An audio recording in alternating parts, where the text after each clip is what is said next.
BJP वाला जी मतलब पटेलो जी न्याय माटे में आई गई है यार ये माइंड बढ़िया चुनी न्याय माटे में आई गई है तो पीछे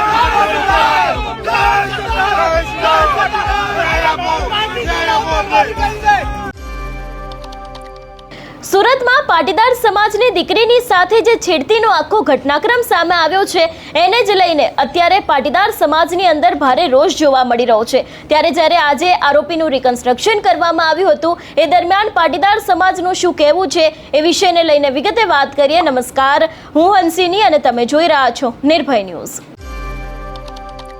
સુરતમાં ગઈકાલે રાત્રે લગભગ 8:15 વાગ્યાની આસપાસ ટ્યુશનમાંથી પરત ફરી રહેલી પાટીદાર સમાજની દીકરીની સામે જે છેડતી થઈ હતી એ મામલે લોકોની અંદર ભારે રોષ હતો। પોલીસ હજી સુધી કાર્યવાહી કરે એની પહેલા જ લોકો દ્વારા આ આરોપીને મારવામાં આવ્યો હતો। આખો ઘટનાક્રમ સામે આવ્યો હતો ત્યારે પણ પાટીદાર સમાજના ટોળે ટોળા છે તે પોલીસ સ્ટેશન ઉપર પહોંચ્યા હતા।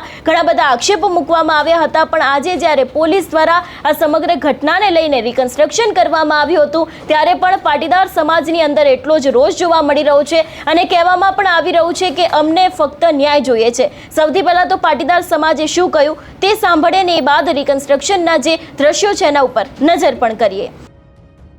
बीजेपी वाला जी मतलब पटेलो जी न्याय माटे में आई गई है यार ये माइंड बढ़िया चुनी न्याय माटे में आई गई है तो पीछे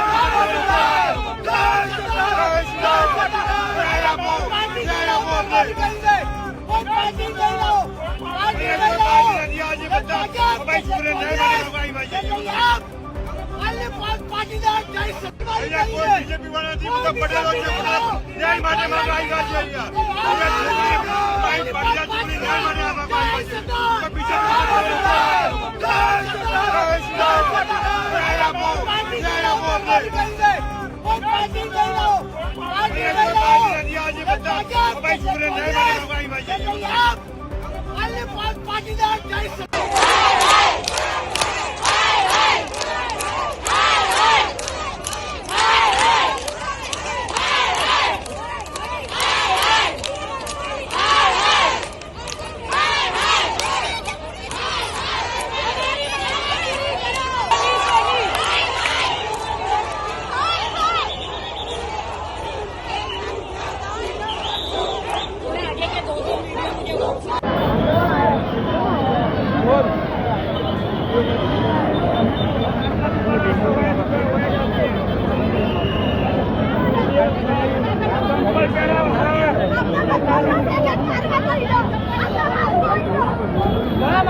એક તરફ મહિલાઓ પણ ત્યાં રોષે ભરાઈ હતી. મહિલાઓ દ્વારા પણ સીધા સવાલ પૂછવામાં આવ્યા હતા કે શું ખરેખર સુરતની અંદર હવે મહિલા સુરક્ષા રહી નથી કે કેમ. પોલીસ ઉપર પણ આક્ષેપો મૂકવામાં આવ્યા હતા. ત્યારે હવે આ સમગ્ર મામલે કયા ખુલાસા થાય છે તે જોવાનું રહેશે, કારણ કે પોલીસ દ્વારા પણ જે આરોપીને રિકન્સ્ટ્રક્શન દરમિયાન માર મારવામાં આવ્યો હતો એ બાદ અંતે ત્યાંથી ભીડમાંથી આરોપીને લઈ જવામાં આવ્યો હતો, પણ પરિસ્થિતિ એટલી બધી બેકાબુ હતી કે પોલીસ દ્વારા સ્પેશિયલ ફોર્સને પણ ઉતારવામાં આવી હતી. ઘણી બધી નાસભાગ મચી હતી, હલ્લાબોલ થયા હતા, નારા પણ લાગ્યા હતા, સૂત્રોચ્ચાર થયા હતા અને એ જ દરેક વાતની વચ્ચે હવે પાટીદાર સમાજ આખો મેદાને આવ્યો છે અને ચૂંટણી પહેલા જે દ્રશ્ય સામે આવ્યા છે એ ખરેખર દ્રશ્ય પણ ઘણા બધા સવાલો ઊભા કરી રહ્યા છે.